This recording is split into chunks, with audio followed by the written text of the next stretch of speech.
합격 다 드리는 균쌤입니다. 제29강 프로그래밍 기초.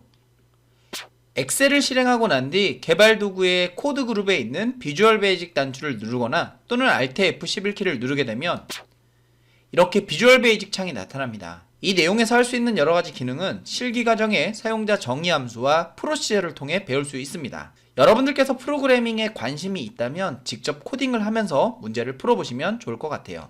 자, 그럼 1번 문제를 풀어보며 이 코드에 대해 익혀보도록 할게요. 자, 문제 1번. 프로시저를 이용하여 A1셀부터 C3셀까지의 영역어에 서식만 지우려고 한다. 다음 중 괄호 안에 들어갈 코드로 옳은 것은 이라고 되어 있죠. 먼저 엑셀의 화면에서 A1셀부터 A4셀에다가 뭔가를 적어보도록 할게요. 공통적으로 여기에 합격 다드림을 입력하도록 하겠습니다. 그리고 요 셀에는 전부 다 채우기 색을 노란색으로 이렇게 서식을 주도록 하고요. 그리고 각각의 칸에다 전부 다 메모를 한번 걸어보도록 할게요. 마우스 오른쪽 메모 넣기도 있지만 Shift F2라는 단축키도 있죠. 이렇게 메모를 내용 없이 넣게 되면 여기에 어떤 작성자가 넣었는지 이렇게 나오고, 그리고 메모가 들어간 셀은 이렇게 표식이 생긴다라는 거 여러분들 다 아실 겁니다. 자, 그럼 이렇게 만들어진 이 내용에 어떠한 동작을 할 수 있는 프로시저를 생성해 보도록 하겠습니다. 그러려면 비주얼 베이직 창을 열어야죠. 개발 도구의 비주얼 베이직 또는 Alt F11을 누르면 이러한 비주얼 베이직 창이 이렇게 나타나게 되죠. 이렇게 열려있는 비주얼 베이직 창에서 우리가 첫 번째 시트에 어떤 명령을 줄 거기 때문에 여기 열려있는 여러가지 객체들 중 시트 1번에 해당하는 부분을 더블 클릭해 보시면요, 여기 빈 문서가 하나 보여요. 여기에 이 프로시저 내용을 적어주는 건데요, 이 프로시저의 내용을 직접 쓰는 건 너무 기니까 어느 정도까지는 컴퓨터의 도움을 좀 받아볼게요.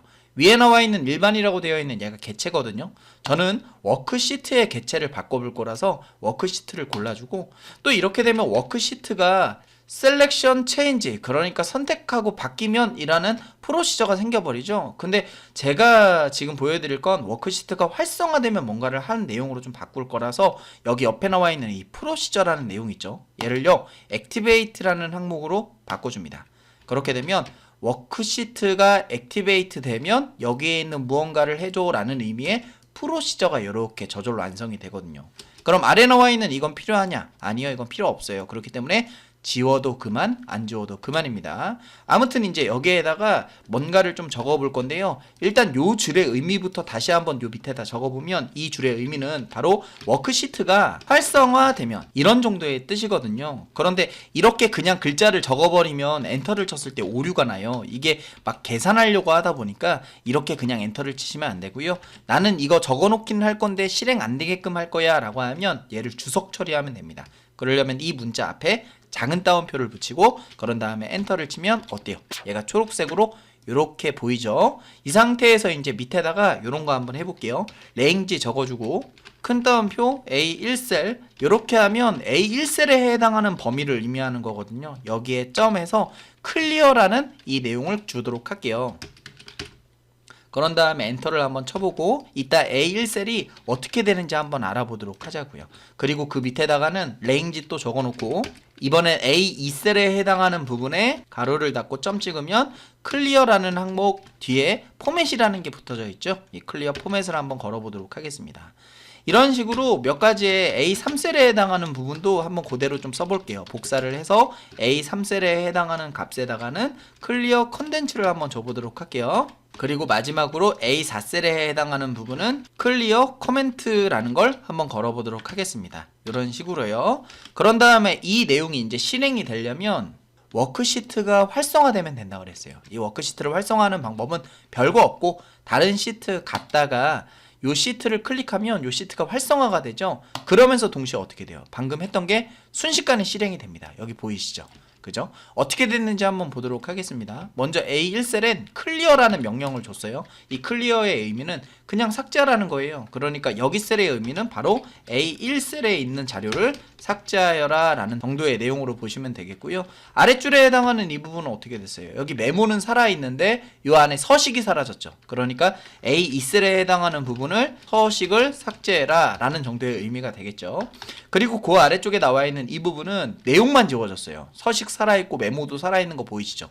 그래서 클리어 컨텐츠는 A3셀에 해당하는 값의 내용을 삭제해라 라는 정도의 뜻이 되겠고, 마지막에 클리어 커멘트라고 적혀 있는 부분은 내용도 있고 서식도 있지만 여기 메모가 없어졌습니다. 그러니까 마지막에 이 부분은 A4셀에 해당하는 자료는 메모를 삭제하여라 라는 정도의 의미가 되겠죠. 이런 식으로 보니까 되게 복잡해 보여도 이 비주얼 베이직 내용 자체가 그렇게 크게 어렵지 않다는 거 아실 거예요. 그럼 다시 문제로 돌아와서 이번 문제에서는 서식만 지우려고 한다 그랬어요. 그럼 서식을 지우기 위해서 뭐 해야 되죠? 바로 클리어 포맷 잡으면 되겠죠. 해서 정답은 2번이 되겠고요. 나머지 내용도 크게 어려운 부분은 아니니까 보시면 이해가 되실 겁니다. 이렇게 해서 첫 번째 문제를 풀어봤는데, 이 문제를 직접 실습해보면 조금 더 이해가 잘 되실 거라 생각합니다. 계속해서 2번 문제를 보도록 하겠습니다. A열을 굵게 설정하는 코드로 옳지 않은 것을 찾아보라고 되어 있어요. 자, 그러면 이 또한 프로시저를 직접 실행해 가면서 우리가 공부를 해보도록 하겠습니다. 먼저 아까는 1번 시트에서 작업했으니까 2번 시트에다가 여기 어느 정도의 내용을 채워놓도록 할게요. 그리고 이 셀의 너비를 좀 이렇게 넓혀 놓도록 하겠습니다.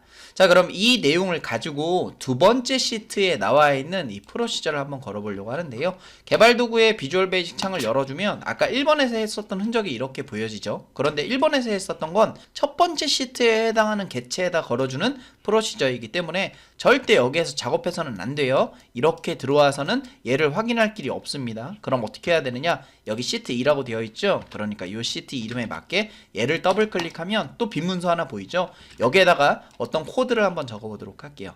이번에도 아까 마찬가지로 워크시트라는 객체의 내용에 뭐 할 거냐 하면, 이번에 얘가 체인지 되면, 그러니까 변경되면 뭔가를 할 수 있는 프로시저를 만들어 주도록 하겠습니다. 여기에서 제가 자꾸 프로시저라는 표현을 쓰는데요, 이 코드문 자체를 프로시저라고 생각하시면 되겠고요. 지금 이 프로시저는 언제 동작하냐 하면, 워크시트가 체인지가 되면 동작하는 프로시저다, 이 정도의 내용까지만 알아두시면 될 것 같아요. 그리고 아래쪽에 나와 있는 건 헷갈리니까 지워버릴게요. 얘는 지우시면 안 되겠죠. 그러면 이 내용 자체 밑에다가 또 실행되지 않게끔 주석을 걸어 줄게요. 작은 따옴표하고 뭔가를 쓰면 적을 수 있다 그랬죠, 주석을요. 그럼 여기에 얘의 의미가, 이 말 자체가 워크시트가 체인지 되면, 이거 한글로 이야기하면 워크시트가 변경, 바꿔 말해 체인지 되면, 뭐 이런 정도의 뜻이 되겠죠. 그래서 위에 나와 있는 문장은 바로 이 뜻으로 해석이 되고요. 그럼 이제 여기에다가 요런 거 한번 줘보도록 할게요. 레인지 한 다음에 땡땡하고 A부터 A까지에다가 뭔가를 한번 해보려고 해요. 한번 굵게 해보려고 하는데요. 점 하면 이 값에 해당하는 곳에다가 뭐 할래? 라고 이렇게 여러 가지를 물어보거든요. 여기에서 뭐 해볼 거냐 하면, 글자 모양을 바꾸기 위해 폰트라는 걸 한번 적어보도록 할 거고요. 그 다음에 또 점하면 폰트 어떤 거 바꿀래? 라고 또 물어보지 않습니까? 여기에서 굵게가 사실 볼드 이거거든요. 힘있는, 강한 이런 뜻이죠. 얘를 집어넣고 이거를 켜주면 돼요. 이 켜주다의 의미는 true로 보면 되겠습니다. 이렇게 타이핑을 하면, 이러면 여기에 특정 요 객체가 굵게가 될 거예요. 아시겠죠? 그러면 이따가 이게 무엇이 굵게가 되는지 한번 알아보도록 할게요. 그리고 요것만 넣으면 좀 그러니까 다른 것도 한번 넣어보도록 할게요. 이번엔 컬럼즈라고 한번 적어보도록 하고요. 그런 다음에 가로를 열고 2라고 적어놓도록 하겠습니다. 그런 다음 여기에 폰트도 이탈릭 한번 해보려고 해요. 이탈릭이라는 건 기울림이라는 뜻이거든요. 그래서 외국 사람들은 기울림을 이탈릭이라고 봅니다. 아무튼 이것도 켜주도록 하겠습니다. true로. 이렇게 하면 아마 여기에 객체에 기울림이 들어올 거예요. 그럼 이따가 이게 무슨 뜻인지 보시면 좋을 것 같아요. 그리고 요 아래에다가는 요런 거 한번 넣어보도록 할게요. 똑같이 컬럼즈 한번 넣어보도록 하고요. 그런 다음 여기에 C열에 해당하는 값에 폰트의 값에 사이즈를 5로 한번 잡아보도록 하겠습니다. 그럼 좀 이따가 여기에 C라고 적혀있는 이게 무슨 뜻인지 좀 이해가 될 거예요. 그러면 각각의 이 줄이 어떤 의미를 가지고 있는지 직접 이 프로시저를 실행해 보도록 할게요. 이 프로시저는 워크시트가 체인지 되면 실행한다 그랬죠. 그러니까 워크시트가 체인지 되는 상황, 어떤 사건, 이벤트가 일어나면 이 프로시저가 실행될 거예요. 그럼 이 워크시트를 체인지 해보겠습니다. 별건 아니고 여기에다가 뭔가를 입력하면 이 워크시트의 내용이 체인지 되는 거잖아요. 뭔가 아무거나 적어보도록 할게요. 그리고 엔터를 치면 어때요? 뭔가 실행이 바로 됐어요. 어떻게 됐는지 볼까요? 우선 여기에는 굵게가 지정이 됐어요. 보이시죠? 그러니까 굵게 설정한 이 부분은 얘가 A열의 객체를 뜻하는구나 정도의 의미를 가지고 있다는 거.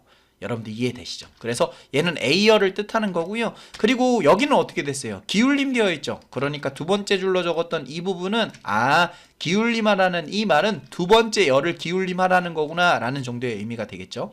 그리고 여기를 보면 지금 사이즈가 5포인트로 글자가 좀 작아졌다는 거 보이시죠? 그러니까 요 줄의 의미가 무엇이겠습니까? 바로 C열에 해당하는 부분이 되겠죠. 그래서 밑에다가 주석을 좀 걸어보면 이 의미는 A열을 굵게 하라는 의미가 되었고요. 그리고 여기에 나와 있는 이 의미는 바로 B열, 두 번째 열이죠. 이 B열을 기울림하라는 뜻이 되었고, 그리고 밑에 나와 있는 여기는 C열의 글꼴 사이즈, 글꼴 크기가 되겠죠. 여기를 O로 잡아달라는 의미가 되겠죠. 바로 이런 정도의 내용이 이렇게 프로시저로 완성되었다라는 걸 볼 수 있어요. 그러면 이번 문제로 다시 돌아와서 A열을 굵게 설정하는 코드로 옳지 않은 건, 그러니까 A열 개체를 선택하는 방법이 아닌 것은 이라는 걸 물어보는 거예요. 그럼 하나씩 따져봅시다. 1번에 나와 있는 랭지하고 A부터 A까지, 이거는 아까 A열을 굵게 했던 방법과 동일하죠. 그래서 1번은 맞는 말로 보이고, 2번에 해당하는 부분에 컬럼 1이라고 적혔어요. 그러면 1열, 그러니까 A열에 해당하는 걸 굵게 하여라. 그럼 2번도 맞는 의미가 되겠죠.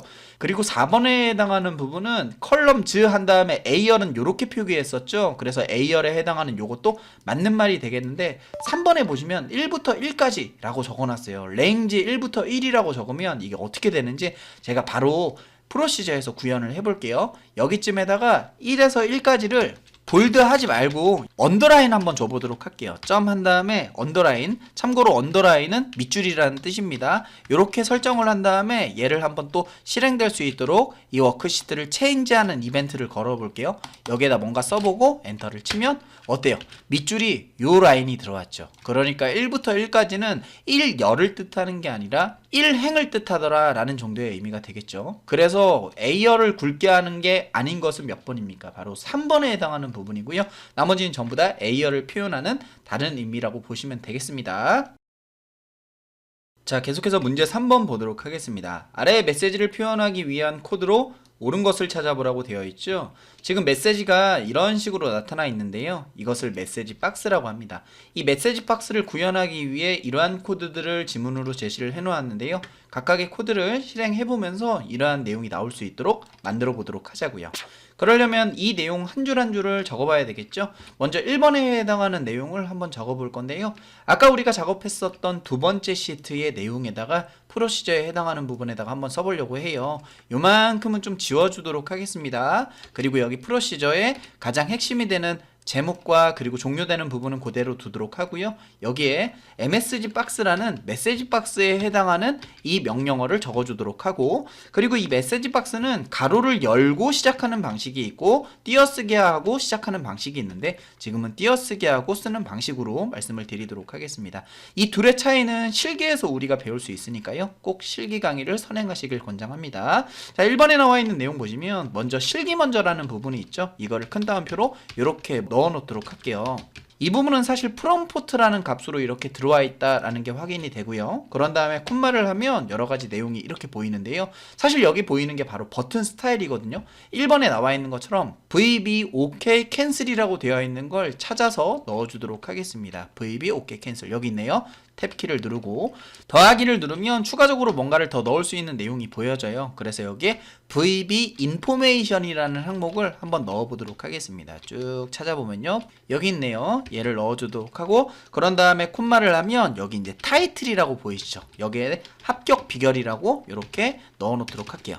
좋아요. 이렇게까지 표기를 한 다음에 얘를 갖다가 이제 실행해 보도록 할 건데, 이걸 실행하려면 워크시트가 변경되는 이벤트가 일어나야죠. 그래서 두 번째 나와 있는 시트의 워크시트를 변경해 보도록 하겠습니다. 이런 자리에 더블 클릭을 해서 그냥 뭐 아무 내용이나 쓴 다음에 그리고 엔터를 치면 얘가 실행이 될 거예요. 엔터 한번 쳐볼게요. 어때요? 이러한 화면이 보여지죠? 그래서 정답은 딱 1번이 되겠네요. 그러면 2번에 나와 있는 것도 한번 표현을 해보도록 할게요. 2번에 나와 있는 부분은 앞에 나와 있는 이 프롬프트의 값과 타이틀은 동일한데 여기에 버튼 스타일 부분이 좀 달라요. 그래서 요만큼의 내용을 지우고 콤마부터 다시 넣으면 2번에서는 VB yes no라고 되어 있죠? 그래서 미리 좀 치도록 하겠습니다. VB yes no 선택하고 탭 더하기 하고 VB question이라는 것도 같이 넣어 넣어주도록 하겠습니다. 그런 다음에 마찬가지로 체인지 해볼게요. 더블 클릭하고 얘를 이렇게 지운 다음에 엔터를 치면 어때요? 뭐가 달라졌는지 보면 여기 예스노라는 것 때문에 여기 예아니오가 되어 있다는 게 확인이 되시죠. 그리고 여기 VB 퀘스천 때문에 물음표가 되어 있다는 게 확인이 되실 겁니다. 이렇듯 요 자리가 달라지면 얘네들이 달라진다는 걸 여러분들 아셔야 할 것 같아요. 아시겠죠? 이게 크게 어려운 부분은 아니니까 보면 이해가 될 거라 생각합니다. 그리고 3번의 내용도 또 해보시면요, 여기에 요만큼을 잡아놓고 지우고 콤마를 하고 VB 리트라이라고 되어 있는 요것과 캔슬이라고 되어 있는 요거 있죠. 리트라이 캔슬 잡아주고 더하기 VB 크리티컬이라고 되어 있는 얘도 잡아주도록 하겠습니다. 그리고 또 마찬가지로 얘를 더블 클릭해서 수정하거나 변경하면 또 다르죠. 크리티컬에 해당하는 건 바로 요 치명적 오류에 해당하는 요 기호고요. 그리고 리트라이가 다시 시도잖아요. 그리고 캔슬은 취소잖아요. 이렇게 보이는 게 확인이 되고요. 마지막에 해당하는 부분도 여기를 잡아서 콤마를 하고 VB OK only 더하기 VB exclamation 요거 잡아놓고 그리고 마찬가지로 또 실행해보면 확인 단추만 딱 있고 그리고 여기 exclamation 기호가 이렇게 뜨죠. 이렇게 됐다라는 게 확인이 되고요. 그리고 이게 이렇게 네 가지 지문을 쭉 해보면서 여러분들 프롬프트의 값이 요 값이라는 게 인지가 되셨을 거예요. 그리고 타이틀이 요 값이라는 것도 인지를 하셨을 것 같습니다. 이런 정도의 내용이고요. 정답으로 볼 수 있는 건 1번밖에 없었지요. 문제 4번. 비주얼 베이직을 이용하여 아래와 같이 모듈을 작성한 뒤 수식, 다드림, 30과 40을 실행한 결과로 옳은 것을 찾아보라고 되어 있네요. 그럼 모듈을 작성하고 이러한 코드와 이러한 수식을 넣어주도록 하겠습니다. 개발 도구의 비주얼 베이직 창을 열을게요. 그럼 이러한 창이 나타나죠. 그럼 아까처럼 이 시트를 더블 클릭해서 뭔가를 열 게 아니라 여기 삽입에 모듈이 보이시죠? 얘를 누르면 이렇게 모듈 하나가 생깁니다. 그리고 이 모듈에 해당하는 내용은 또 여기에다 적을 수 있어요. 그럼 아까 작성해 놓았던 이 코드의 값을 바로 이곳에다 넣어주도록 하겠습니다. 그대로 쓰면 되겠죠. 퍼블릭 펑션 이렇게 쓰면 됩니다. 근데 이걸 쉽게 할 수 있는 방법이 있어요. 바로 삽입에 여기 프로시저라는 항목 있죠. 얘를 눌러줘요. 그럼 이러한 창이 나타나고요. 여기에 범위를 퍼블릭으로 잡고 그리고 여기 형식을 펑션으로 잡아주도록 하겠습니다. 그리고 이름은 문제에서 제시하고 있던 다드림이라는 이 말을 이렇게 넣어주도록 할게요. 그리고 확인을 누르면 이러한 프로시저가 만들어졌다는 게 확인이 될 거예요. 이제 이 자리 밑에다가 if의 내용을 이렇게 해서 if하고 넘버1과 넘버2의 값을 적을 건데요. 그 전에 잠깐만요. 넘버1과 넘버2의 값을 쓰려면 이 다드림 안에다가 나는 이 다드림이라는 내용 안엔 넘버1과 넘버2의 값을 쓸 거야 라는 의미로 이렇게 좀 적어놔야 되거든요. 그래서 이렇게 적어놓도록 하고 다시 만약에 넘버1의 값이 넘버2의 값보다 더 크다면 그렇다면 다드림에 해당하는 곳에다가 넘버 1의 값에 엔드 연산자를 붙여서 값큼이라는 이 말을 붙여서 표현하고 그렇지 않다면 그렇지 않다면 표현은 else if라고 적으면 되거든요. 그렇지 않고 넘버 1이 넘버 2보다 더 작다면 그렇다면 다드림의 값에다가 넘버 2의 값 뒤에다가 값큼이라고 붙여주세요. 이렇게 적어주는 거예요.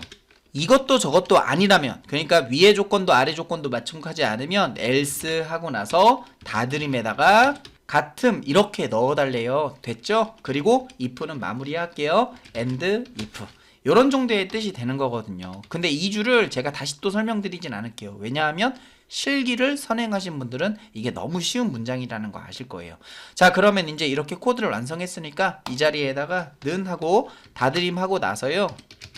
가로 열고 30과 40을 집어넣으면 30의 값은 넘버 1으로 40의 값은 넘버 2로 들어가서요. 30이 더 작잖아요. 그러니까 이 조건을 만족하게 될 거고 이 조건에 해당하는 참의 값 바로 이 결과를 다드림의 값으로 반환해서 이 다드림의 값의 결과를 이렇게 보여줄 거예요.